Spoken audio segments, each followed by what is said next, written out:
रहेगी, क्या important levels हैं, ज़रा बताएं। शरद जी, एक सेल ऑफ के बाद हमने ग्रेजुअल रिकवरी देखने मिल रहा है नाटको फार्मा में। अभी देखा जाए तो एक बेस बन चुका है नाटको फार्मा में स्टॉक प्राइस के हिसाब से अराउंड 850 के अराउंड। मुझे लग रहा है कि वहां से स्टॉक ग्रेजुअली अप ट्रेंड देखने मिल रहा है। मुझे लग रहा है कि यहाँ पे हम प्रीवियसली अगर याद है तो हम लोग इसको कवर भी कर रहे थे, क्योंकि निचले लेवल्स पे बाइंग का राय भी दिया था। मुझे लग रहा है कि स्टॉक में एक बेस बन चुका है और ऊपर की ओर 970 अगर निकाल देते तो मुझे लग रहा है कि स्टॉक प्राइस 1050 1100 तक भी जाने के चांसेस ज्यादा लग रहा है। मुझे लग रहा है कि नेटको फार्मा एक अच्छा बाइंग रहेगा, क्योंकि नीचे लेवल्स पे कंसोलिडेट होकर वहां से बाउंस बैक देखने मिल रहा है और वॉल्यूम्स भी ग्रेजुअली गेन होते दिखाई दे रहा है। तो मुझे लग रहा है कि बाइंग है किसी का तो होल्ड करना चाहिए बिल्कुल। अगर फ्रेश बाइंग भी मैं रेकमेंड करूंगा इस स्टॉक में करंट लेवल्स पे भी, क्योंकि जिस तरीके से सेटअप जो बनाया है clearly higher top higher bottom का, मुझे लग रहा है कि आगे जाके स्टॉक प्राइस 980 और 1050 और 1100 के लेवल्स देखने मिल सकते हैं। और स्टॉप लॉस मेंटेन करना चाहिए, जैसे मैंने बताया 850 का एक बेस बन चुका है, वही स्टॉप लॉस मेंटेन करना चाहिए और होल्ड करना चाहिए शॉर्ट टू मीडियम टर्म के लिए नेटको फार्मा। ठीक है, नेटको फार्मा को लेकर ये व्यू 4% ऊपर फिलहाल ये शेयर कारोबार कर रहा है और 3 महीने की अगर आप इसकी चाल देखेंगे तो 15% के आसपास के रिटर्न्स कमा के इसने दिए हैं। लेकिन मारुति सुजुकी पर एक व्यू चाहिए। थोड़ी देर में हम ये भी जानेंगे कि बिक्री के आंकड़े कैसे रहने वाले हैं जून महीने के। सृष्टि को अपने साथ जोड़ेंगे, लेकिन एक निमेश जी एक टेक्निकल चेक जरा शेयर कीजिए। थोड़ा सा हम देख रहे हैं कि ऊपरी स्तरों से प्रेशर आ रहा है और आज तो गिरावट ज़्यादा है, करीब 2-2.25% के आसपास की। आपको क्या लगता है कि शेयर यहाँ से भी और गिर सकता है? देखिए, अभी तक जिस तरह से अगर आप डेली चार्ट स्ट्रक्चर देखिए तो स्टॉक एक रेंज के अंदर घूम रहा है और कॉम्प्लेक्स चार्ट स्ट्रक्चर है। नीचे की तरफ जो सपोर्ट एरिया बन रहा है वो 100 डेज की एवरेज जो आ रही है वो अराउंड 12,250 के आसपास आ रही है। तो यहाँ से डाउन साइड मुझे ज्यादा नहीं लग रही, और 200 दिन की अगर आप एवरेज देखें तो वो करीब 12,070 के आसपास आ रही है। तो यहाँ से डाउन साइड मुझे ज्यादा नहीं लग रही है, और मेरा मानना है कि ये कुछ भी डीप है तो जिस तरह से स्ट्रक्चर है, एक ट्रायंगल पैटर्न भी फॉर्मेट हो रहा है, तो एक support area, multiple support area stock के अंदर आ रहे हैं। तो अगर कोई भी डीप आता है यहाँ से 100-200 पॉइंट का, तो एक अच्छा सपोर्ट एरिया बनेगा और वहां से ट्रेंड रिवर्सल के चांसेस जो है वो ज्यादा बनेंगे। मारुति को लेकर व्यू हो गया, लेकिन आज सरकारी बैंकों में मोमेंटम बहुत ही खास है, क्योंकि चाल उलट है। प्राइवेट बैंक जितने कमज़ोर हैं उससे कहीं ज़्यादा मजबूती हम देख रहे हैं सरकारी बैंकों में। एसबीआई में भी तेज़ी लौटी। हमारे एक एक्सपर्ट थे 12:30 बजे वाले शो में, उन्होंने ऑप्शंस की स्ट्रेटजी थी, 820 वाली कॉल खरीदने की सलाह दी थी। लेकिन एसबीआई हो गया, पीएनबी हो गया, बीओबी हो गया, कैनरा बैंक हो गया, बैंक ऑफ महाराष्ट्र हो गया, तमाम बैंक्स आज ऊपर हैं। और इंडेक्स की बात करें तो करीब 2.75% ऊपर इंडेक्स कारोबार करता हुआ दिखाई दे रहा है।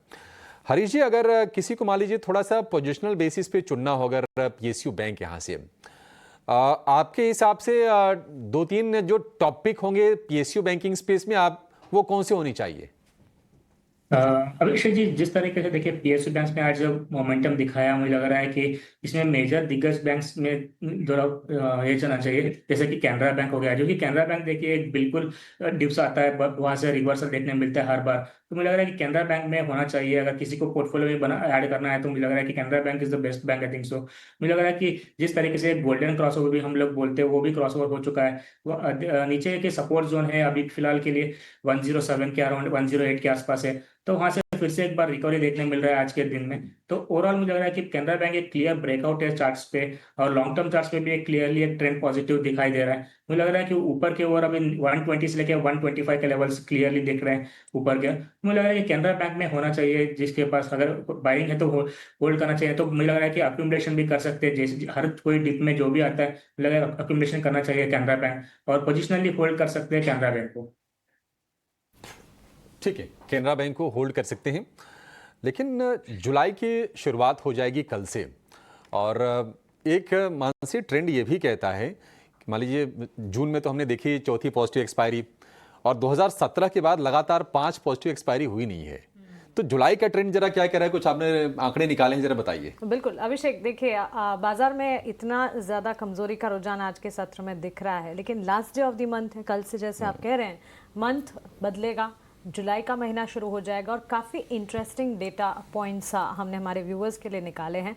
पिछले 23 साल में जुलाई महीने का परफॉर्मेंस अगर आप देखेंगे तो वो काफ़ी मजबूत रहा है। अब सेंटिमेंट बूस्टर ही कहिए इसे, लेकिन 2002 से अब तक निफ्टी ने औसत रिटर्न जो हैं करीब 2.7% के दिए हैं, जिसमें 23 साल में सिर्फ और सिर्फ 5 बार ऐसा हुआ है कि जुलाई का मंथ जो है उसने नेगेटिव रिटर्न दिए। हम सिर्फ और सिर्फ जुलाई के महीने के परफॉर्मेंस की बात कर रहे हैं और हिस्टोरिकल ट्रेंड्स पिछले 23 साल में जुलाई के महीने में कैसे रहे, पॉजिटिव रहे हैं। 5 दफा ऐसा हुआ है 23 सालों में कि जब जुलाई के मंथ ने नेगेटिव रिटर्न्स दिए हों।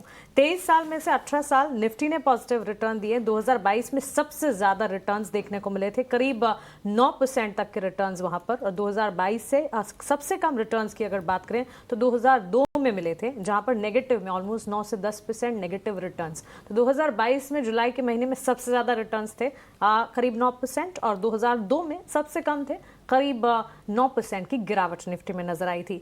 पिछले 11 सालों के ट्रेंड को अगर आप देखेंगे तो सिर्फ और सिर्फ जुलाई 2020 में निफ्टी ने एब्सोल्यूट नेगेटिव रिटर्न्स दिए। अदरवाइज अगर आप देखें तो मूव्स पॉजिटिव ही देखने को मिले हैं, पर्टिकुलरली निफ्टी की अगर बात करें।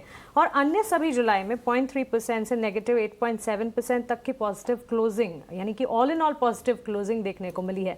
सो द क्रक्स के पिछले 23 साल 2002 से लेकर अब तक जुलाई के महीने को अगर समझने की कोशिश करेंगे, महज 5 बार ऐसा हुआ है कि जुलाई का महीना जो है वो नेगेटिव रहा है। तो यही एक पॉजिटिविटी है जिसको लेकर हम नए मंथ में, नए महीने में प्रवेश कर सकते हैं, और कल से जुलाई का महीना शुरू हो जाएगा। अब रिटर्न के ट्रेंड को अगर आप देखेंगे, सिंस इंसेप्शन निफ्टी में हमने 2008 में सबसे ज्यादा रिटर्न देखा था 14% का। ऑटो सेक्टर में 2022 में करीब 7% रिटर्न, जो कि जुलाई के मंथ में सबसे ज्यादा ऑटो सेक्टर का किसी भी जुलाई महीने में था।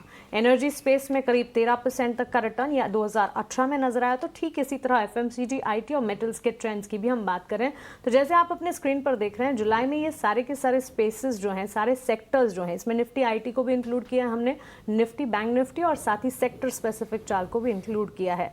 पर्टिकुलर सालों के साथ साथ अगर आप देखें, कहीं 2008, कहीं 2022, कहीं 2002, लेकिन ऑल इन ऑल ये सारे सेक्टर्स जुलाई के महीने में परफॉर्म ही कर रहे हैं। तो सेंटिमेंटल है, लेकिन जुलाई का महीना ऑल इन ऑल पिछले 23 सालों में पॉजिटिव रहा है, और इस पॉजिटिविटी के साथ नए महीने की शुरुआत कल